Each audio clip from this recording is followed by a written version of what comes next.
So pag nilagyan natin ng top coat to, mas kikinta pa ng konti yan. Pero ngayon pala, ang ganda na yun. Tingnan nyo guys yung quality. Litaw na litaw to sa matte black.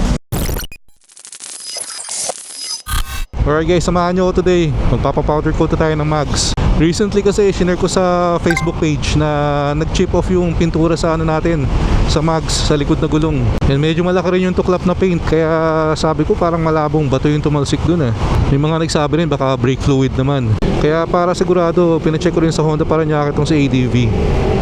Para siguradong walang leak yung rear brake natin. And buti naman, all goods. Wala namang problema sa brake natin, wala ring leak. Kaya nakakapagtaka rin eh, no? Ano kaya nag-cause nung malaking chip sa pintura? Pero huwag na natin problemahin yun, hindi rin natin malalaman eh. Paayos lang natin. Parang nawala na ako doon sa flow ng kwento ko ah. Pero going back dun yan, nag-post ako sa Facebook na may chip yung rear mags natin, yung pintura. May nag-comment, siya yung owner ng Monster Customs, and yung shop na raw niya ang bahala. So nakakatawa lang, sobrang na-appreciate ko yun. Tapos nalaman ko pa, yung same shop na yun, yung Monster Customs, sila rin pala yung nag-powder coat nung gulong nung kagroup ko sa ADV, si Cap Kaito. Champion lagi yung ADV niya sa touring setup. Kaya lalo ako na-excite nung nalaman kong pang champion pala yung gawa nila dun. Pero basic lang naman yung papagawa natin. Nakita ko sa page nila, gumagawa rin sila ng two-tone, yung mga specialty colors. Pero tayo, syempre, kilala nyo naman ako eh. Mas gusto ko yung mga simple lang. Papagawa lang natin is yung matte silver, or ang tawag yata doon alien silver, para may contrast sa ADV natin since black to eh. Pinag-isipan ko lang naman, matte black or silver. Pag matte black, talagang ano na tayo nun, all black setup. Pero para sa akin kasi mas maganda yung may contrast pa din.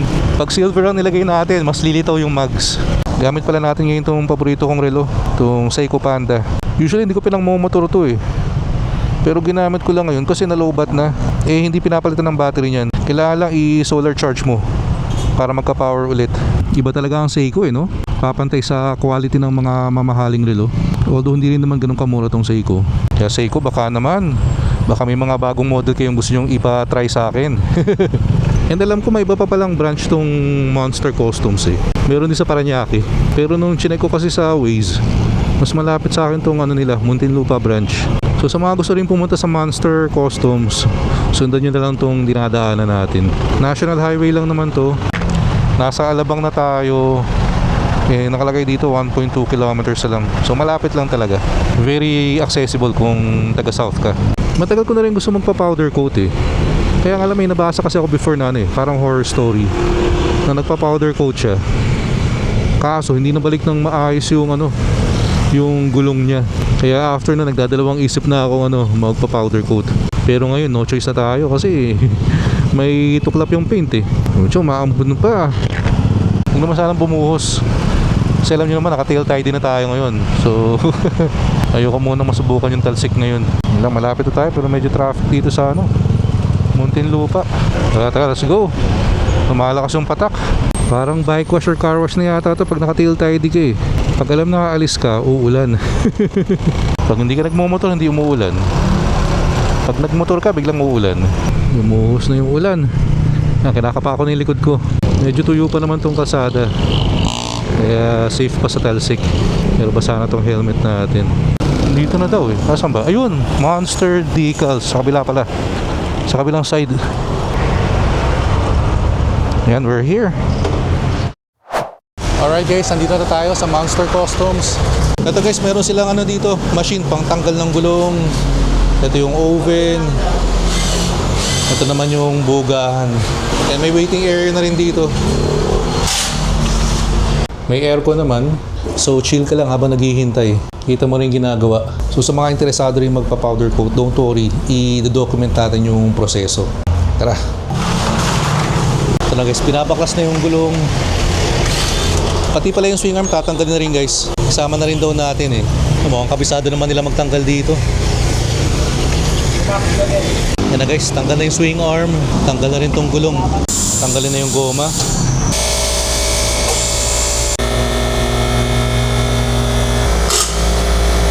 Ito guys yung rason eh, oh. Ba't tayo magpa-powder coat? Ano kaya nangyari dito, no? Ang laki eh. Ito namang harap, babaklasin na rin. Ito guys, ilalagay na dito sa balde. Chemical yan, oh.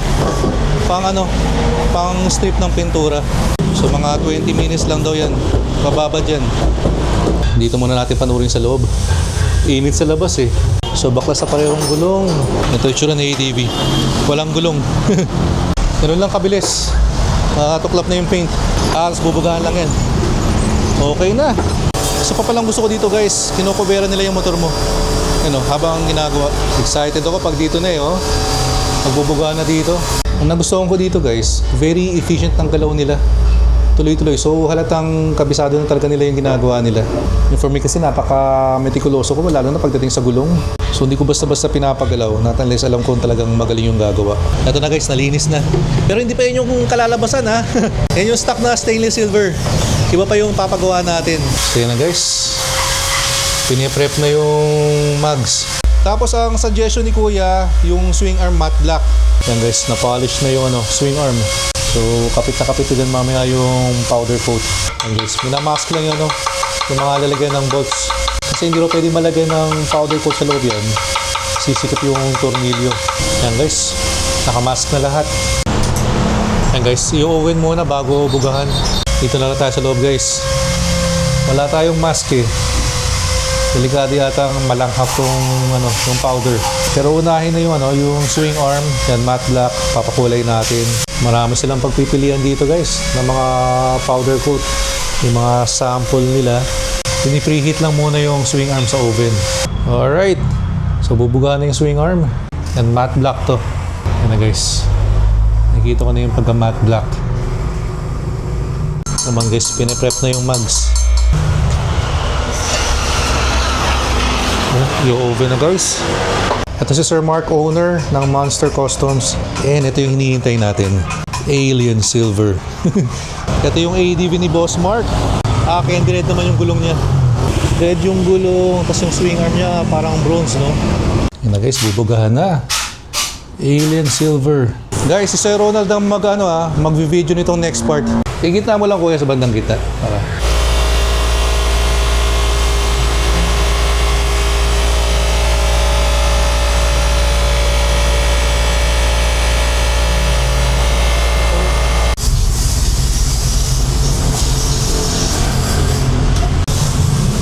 Salang na yan, boss. Sasalang na yan, boss. Salang na yan sa loob. Kaya papogi daw, guys. Okay na, boss. Stop yun, boss. I-edit mo na lang yan. Ito na powder coat na to. Alien Silver. Pero yung susunod, top coat na. So, pag nilagyan natin ng top coat to, mas kikinta pa ng konti yan. Pero ngayon pala, ang ganda na yun. Tingnan nyo guys yung quality. Litaw na litaw to sa matte black. Yan na guys, pinubugahan na. Ito guys yung harap na gulong. Wala pang top coat to. Ganda na, no? Pero mas gaganda pa yan pag may top coat na. Alright guys, tapos na.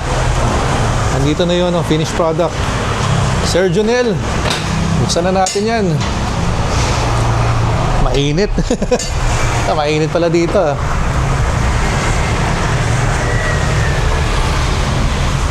Ito na guys. Palalamigin muna dito sa aircon. Ang ganda ng kinalabasan. Ito guys yung harapan. Ito yung likod. Excited na ako makita nakakabit sa ADV to. Maganda rin palang glossy, no? Ito guys yung natin, swing arm. So kasi dito yung pareho sa kaha. Matte black din. Ano guys, tinatanggal na ni Boss Junel yung mga mask. Alright, so ibabalik na yung goma. Guys, sobrang satisfied ako sa gawa. Ang ganda. Ayan guys, kinakabit na yung gulong. Gumaga itong silver sa matte black, no? Ito guys yung kaha. Ito yung gulong. Ito yung swing arm, ikakabit na rin. Kailangan talaga ginagrasahan yan, no? Kailangan mo kasi yun. Oo. So meron na pala sa natin, no? Sa footboard mat. Ay, maganda pag itim yung swing arm, guys. Para mas lumitaw yung gulong. Ayan, no? Ito guys, patapos na.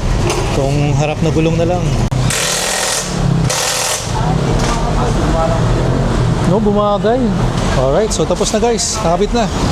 Nalinisan na rin. Alien Silver. Ano guys? Gusto niyo ba yung bagong kulay? Bumagay dito, no? Nag-flow na. Bumagay na dito sa mat natin. Ito naman guys yung likod. Angas. Sir Mark! Sir, maraming salamat. Sir Junel, napakagaling nito guys. Sir Nad, maraming salamat. Oh guys, meron pa tayong freebie na cup dito, oh. Monster Customs. And guys, meron din tayong mga gift certificate dito. So bibigay natin to sa mga followers natin. Alright, so sobrang saya na naman natin sa ginawa kay ADV. Sobrang sulit tong pa-powder coat natin. Napaganda pang natapesan ng pintura yung mugs no? Kasi kung hindi nangyari yun, hindi naman tayo magpapa-powder coat So maraming salamat ulit kay Boss Mark and sa Monster Customs team. Si Sir Junel and si Sir Ronald. Paka-solid ng gawa nila. Pag magpapa-powder coat kayo, mag-allot lang kayo ng around 4 to 5 hours. Okay na yun. Kasi maganda sa kanila, hindi nila minamadali yung gawa. Mahirap naman yung mabilis nga pero baka hilaw naman yung powder coat. Kasi yung mga gift certificate pala kanina guys, ipamimigay ko yun sa Honda event. I think meron sa sa Philinvest tent sa Alabang. Sa first week of February yun, alam ko Post ko na lang dito sa screen yung event. So maraming gift certificate na binigay sa atin, yun ang pamimigay natin sa mga followers and subscribers. And sa mga interesado rin pala magpa-powder coat dyan sa Monster Customs, pag follower ko kayo sa Facebook and subscriber sa YouTube, meron kayong discount and freebies. Hanapin nyo lang si Boss Mark.